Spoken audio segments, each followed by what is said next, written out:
بسم الله الرحمن الرحيم أتى أمر الله فلا تستعجلوه سبحانه وتعالى عما يشركون ينزل الملائكة بالروح من أمره على من يشاء من عباده أن أنذروا أنه لا إله إلا أنا فاتقون خلق السماوات والأرض بالحق تعالى عما يشركون خلق الإنسان من نطفة فإذا هو خصيم مبين والأنعام خلقها لكم فيها دفء ومنافع ومنها تأكلون ولكم فيها جمال حين تريحون وحين تسرحون وتحمل أثقالكم إلى بلد لم تكونوا بالغيه إلا بشق الأنفس إن ربكم لرؤوف رحيم والخيل والبغال والحمير لتركبوها وزينة ويخلق ما لا تعلمون وعلى الله قصد السبيل ومنها جائر ولو شاء لهداكم أجمعين هو الذي أنزل من السماء ماء لكم منه شراب ومنه شجر فيه تسيمون ينبت لكم به الزرع والزيتون والنخيل والأعناب ومن كل الثمرات إن في ذلك لآية لقوم يتفكرون وسخر لكم الليل والنهار والشمس والقمر والنجوم مسخرات بأمره إن في ذلك لآيات لقوم يعقلون وما ذرأ لكم في الأرض مختلفا ألوانه إن في ذلك لآية لقوم يذكرون وهو الذي سخر البحر لتأكلوا منه لحما طريا وتستخرجوا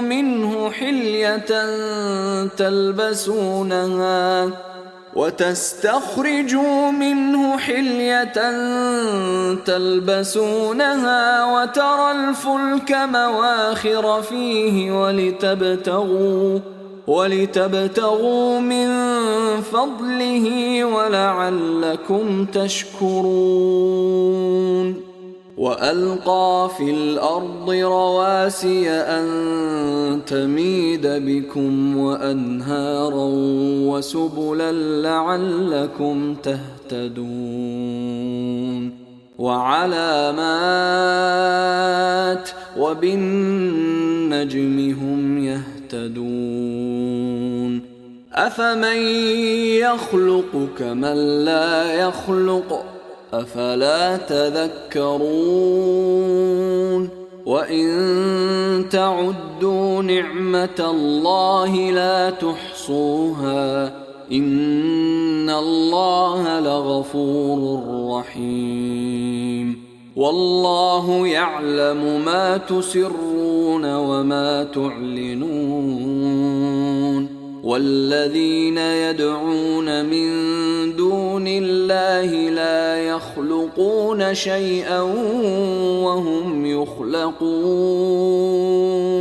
أموات غير أحياء وما يشعرون أيان يبعثون إلهكم إله واحد فالذين لا يؤمنون بالآخرة قلوبهم منكرة وهم مستكبرون لا جرم أن الله يعلم ما يسرون وما يعلنون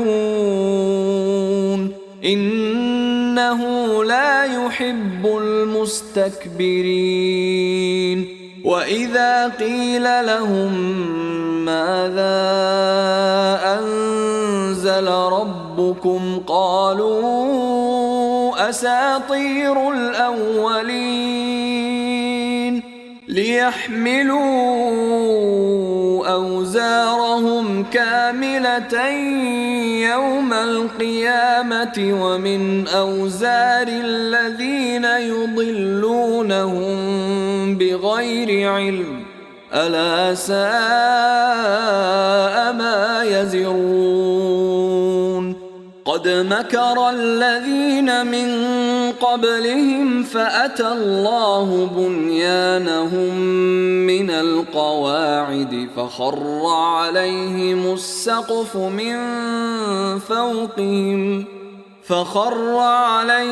السقف من فوقهم وأتاهم العذاب من حيث لا يشعرون ثم يوم القيامة يخزيهم ويقول أين شركائي الذين كنتم تشاقون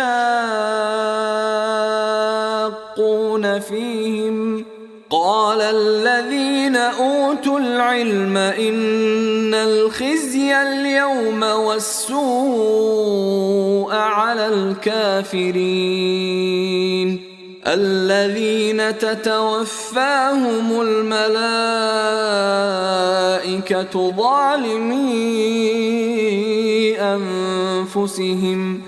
فألقوا السلم ما كنا نعمل من سوء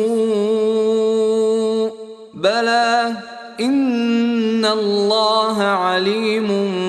بما كنتم تعملون فادخلوا أبواب جهنم خالدين فيها فلبئس مثوى المتكبرين وقيل للذين اتقوا ماذا أنزل ربكم قالوا خيرا للذين أحسنوا في هذه الدنيا حسنة ولدار الآخرة خير ولنعم دار المتقين جنات عدن يدخلونها تجري من تحتها الأنهار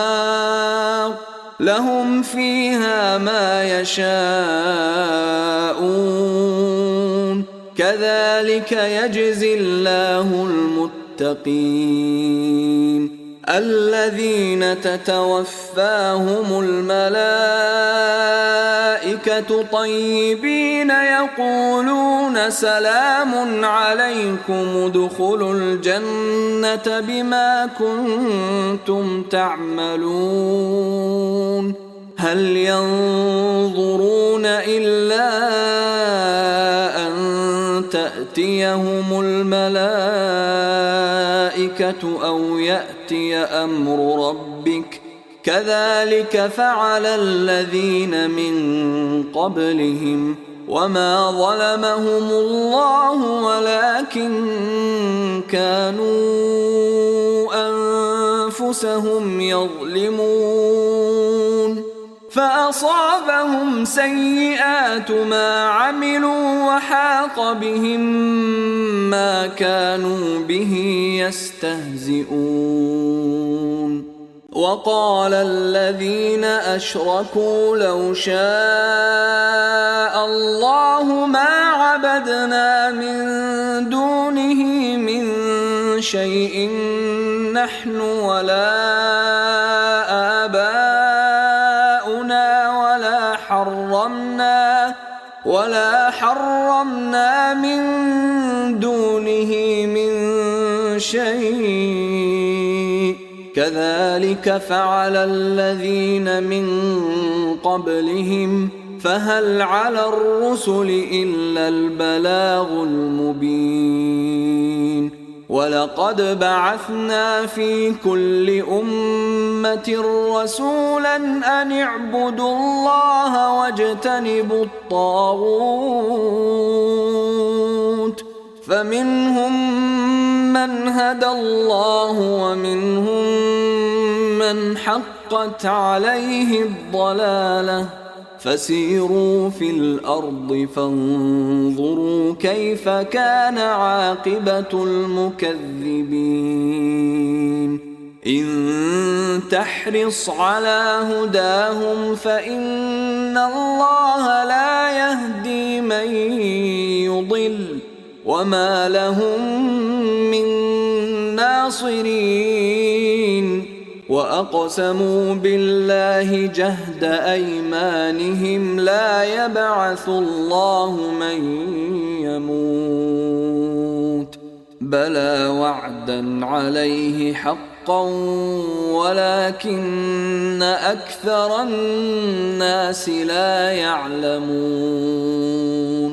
ليبين لهم الذي يختلفون فيه وليعلم الذين كفروا أنهم كانوا كاذبين إنما قولنا لشيء إذا أردناه أن نقول له كن فيكون والذين هاجروا في الله من بعد ما ظلموا لنبوئنهم في الدنيا حسنة ولأجر الآخرة أكبر لو كانوا يعلمون الذين صبروا وعلى ربهم يتوكلون وما أرسلنا من قبلك إلا رجالا نوحي إليهم فاسألوا أهل الذكر إن كنتم لا تعلمون بالبينات والزبر وأنزلنا إليك الذكر لتبين للناس ما نزل إليهم ولعلهم يتفكرون أفأمن الذين مكروا السيئات أن يخسف الله بهم الأرض أو يأتيهم العذاب من حيث لا يشعرون أو يأخذهم في تقلبهم فما هم بمعجزين أو يأخذهم على تخوف فإن ربكم لرؤوف رحيم أولم يروا إلى ما خلق الله من شيء يتفيأ ظلاله عن اليمين والشمائل سجدا لله وهم داخرون ولله يسجد ما في السماوات وما في الأرض من دابة دابة والملائكة وهم لا يستكبرون يخافون ربهم من فوقهم ويفعلون ما يؤمرون. وقال الله لا تتخذوا إلهين اثنين إنما هو إله واحد فإياي فارهبون. وله ما في السماوات والأرض وله الدين واصبا أفغير الله تتقون. وما بكم من نعمة فمن الله ثم إذا مسكم الضر فإليه تجأرون. ثم إذا كشف الضر عنكم إذا فريق منكم بربهم يشركون ليكفروا بما آتيناهم فتمتعوا فسوف تعلمون. ويجعلون لما لا يعلمون نصيبا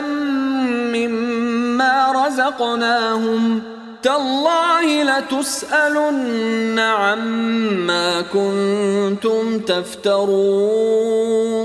ويجعلون لله البنات سبحانه ولهم ما يشتهون. وإذا بشر أحدهم بالأنثى ظل وجهه مسودا وهو كظيم يتوارى من القوم من سوء ما بشر به أيمسكه على هون أم يدسه في التراب ألا ساء ما يحكمون. للذين لا يؤمنون بالآخرة مثل السوء ولله المثل الأعلى وهو العزيز الحكيم. ولو يؤاخذ الله الناس بظلمهم ما ترك عليها من دابة ولكن يؤخرهم إلى أجل مسمى فإذا جاء أجلهم لا يستأخرون ساعة ولا يستقدمون. ويجعلون لله ما يكرهون وتصف ألسنتهم الكذب أن لهم الحسنى لا جرم أن لهم النار وأنهم مفرطون. تالله لقد أرسلنا إلى أمم من قبلك فزين لهم الشيطان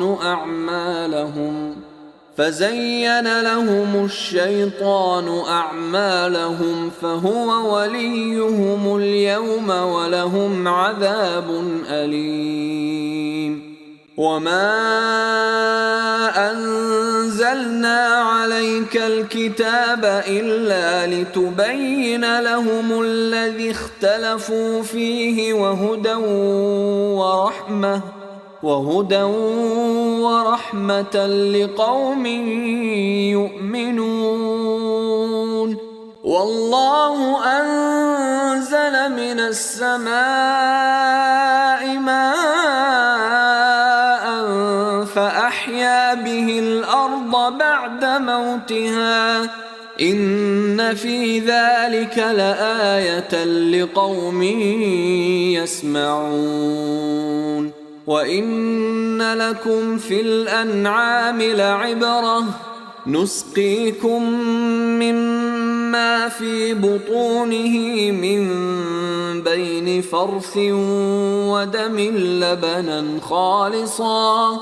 لبنا خالصا سائغا للشاربين ومن ثمرات النخيل والأعناب تتخذون منه سكرا ورزقا حسنا إن في ذلك لآية لقوم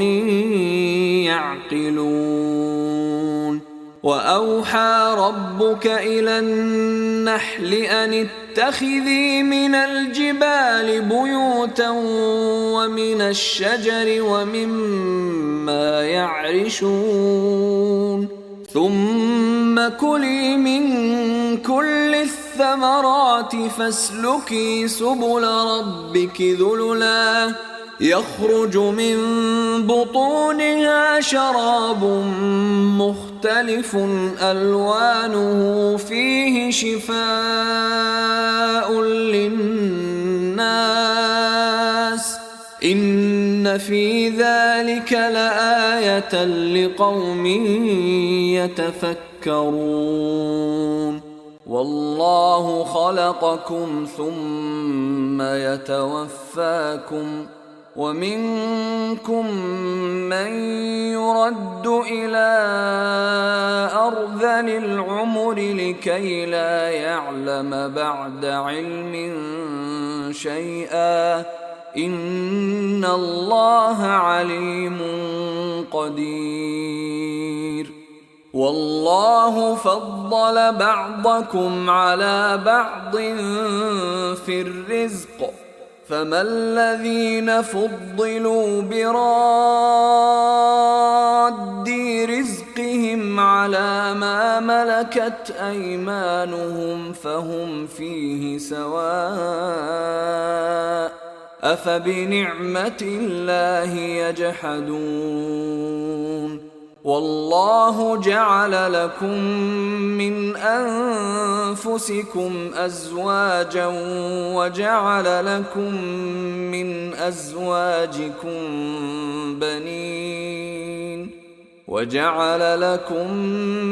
أزواجكم بنين وحفدة ورزقكم من الطيبات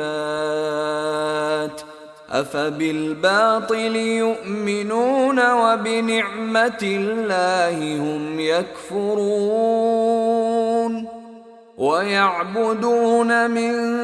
دون الله ما لا يملك لهم رزقا من السماوات والأرض شيئا ولا يستطيعون فلا تضربوا لله الأمثال إن الله يعلم وأنتم لا تعلمون ضرب الله مثلا عبدا مملوكا لا يقدر على شيء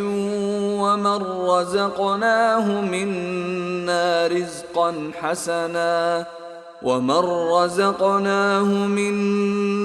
رزقا حسنا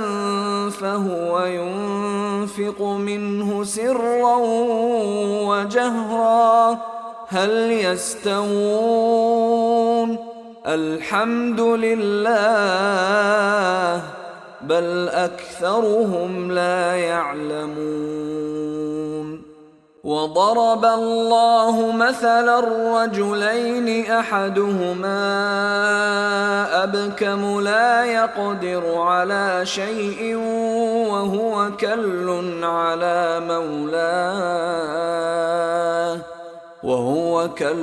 على مولاه أينما يوجهه لا يأت بخير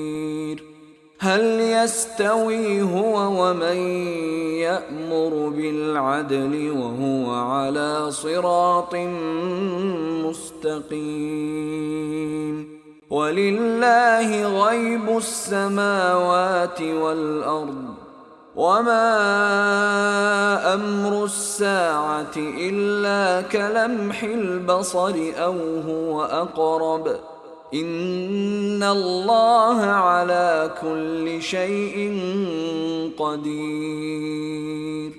والله أخرجكم من بطون أمهاتكم لا تعلمون شيئا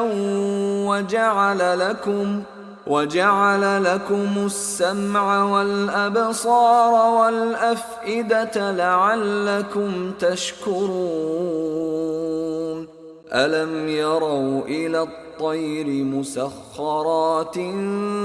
في جو السماء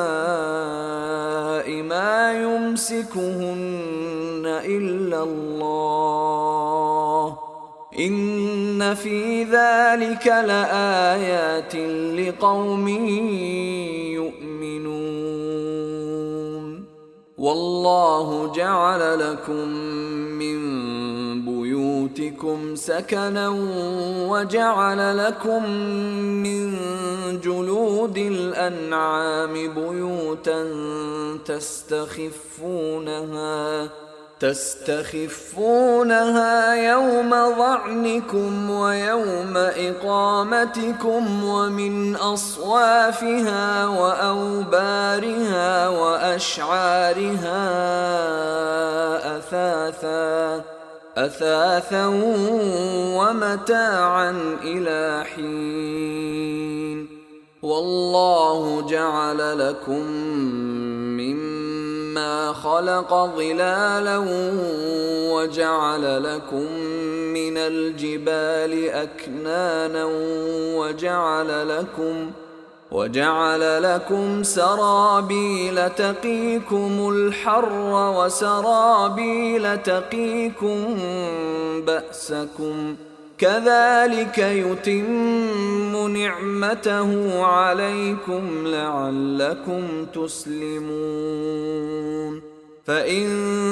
تولوا فإنما عليك البلاغ المبين.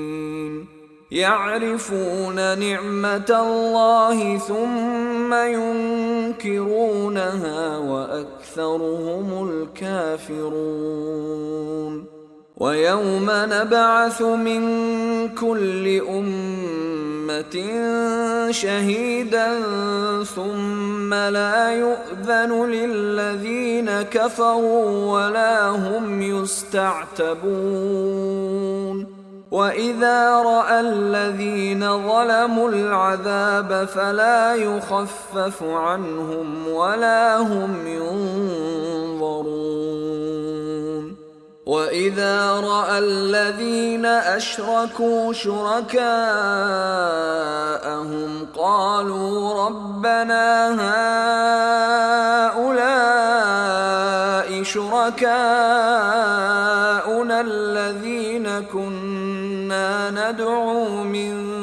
دونك فألقوا إليهم القول إنكم لكاذبون. وألقوا إلى الله يومئذ السلم وضل عنهم ما كانوا يفترون. الذين كفروا وصدوا عن سبيل الله زدناهم عذابا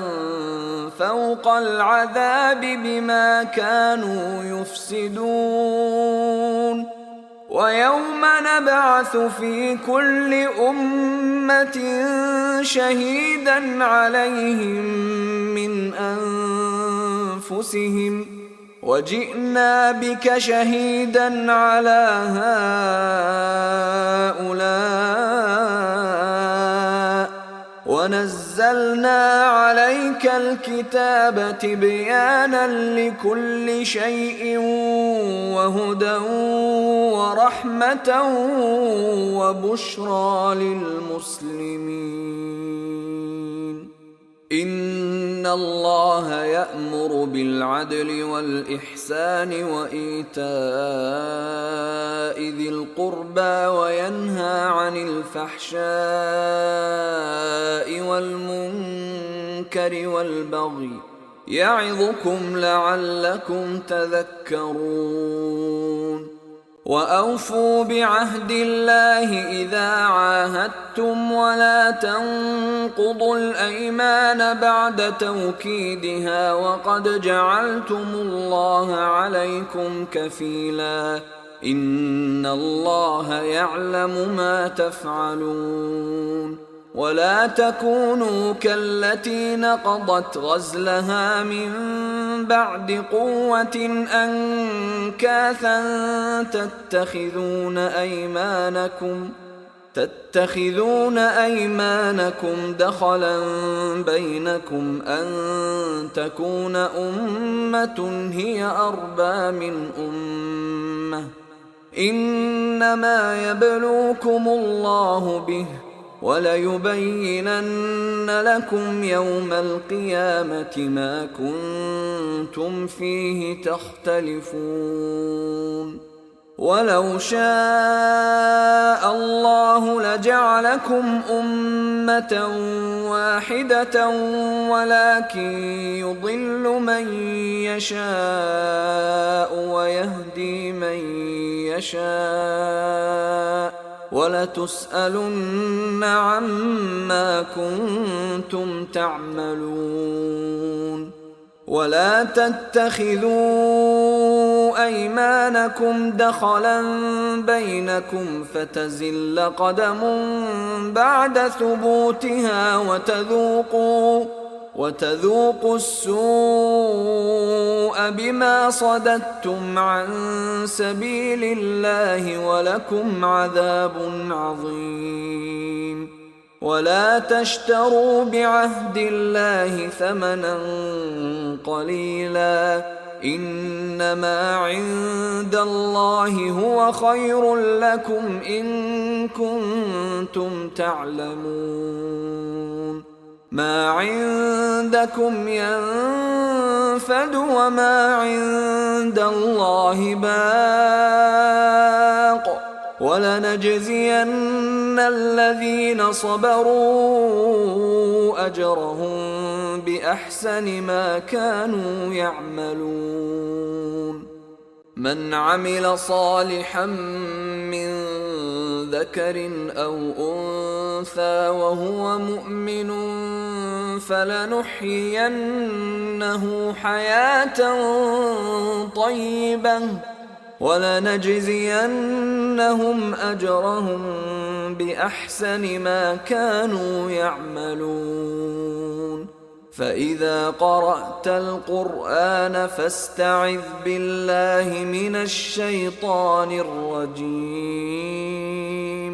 إنه ليس له سلطان على الذين آمنوا وعلى ربهم يتوكلون إنما سلطانه على الذين يتولونه والذين هم به مشركون وإذا بدلنا آية مكان آية والله أعلم بما ينزل قالوا إنما أنت مفتر بل أكثرهم لا يعلمون قل نزله روح القدس من ربك بالحق ليثبت الذين آمنوا وهدى وبشرى للمسلمين ولقد نعلم أنهم يقولون إنما يعلمه بشر لسان الذي يلحدون إليه أعجمي وهذا لسان عربي مبين إن الذين لا يؤمنون بآيات الله لا يهديهم الله ولهم عذاب أليم إنما يفتري الكذب الذين لا يؤمنون بآيات الله وأولئك أولئك هم الكاذبون. من كفر بالله من بعد إيمانه إلا من أكره وقلبه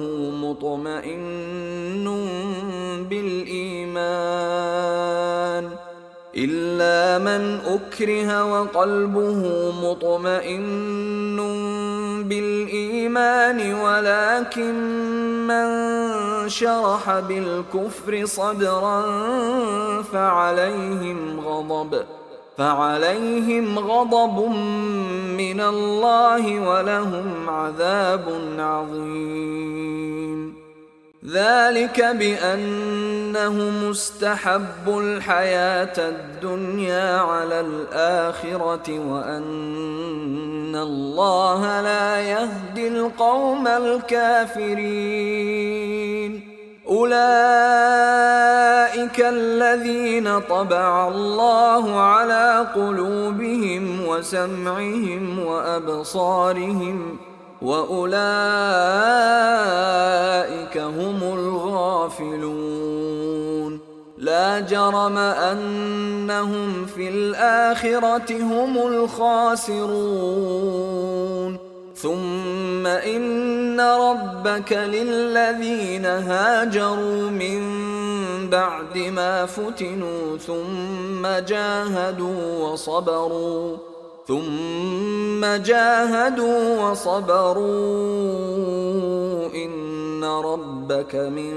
بعدها لغفور رحيم. يوم تأتي كل نفس تجادل عن نفسها وتوفى كل نفس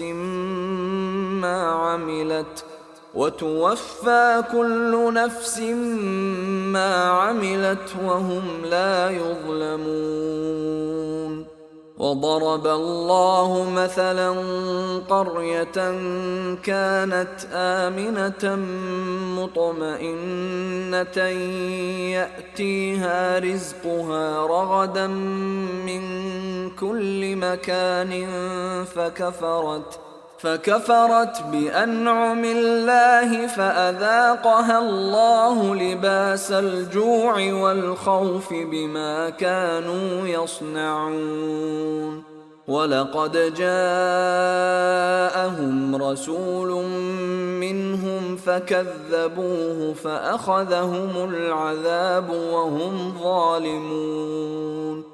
فكلوا مما رزقكم الله حلالا طيبا واشكروا نعمة الله إن كنتم إياه تعبدون. إنما حرم عليكم الميتة والدم ولحم الخنزير وما أهل لغير الله به، فمن اضطر غير باغ ولا عاد فإن الله غفور رحيم. ولا تقولوا لما تصف ألسنتكم الكذب هذا حلال وهذا حرام لتفتروا على الله الكذب. إن الذين يفترون على الله الكذب لا يفلحون. متاع قليل ولهم عذاب أليم.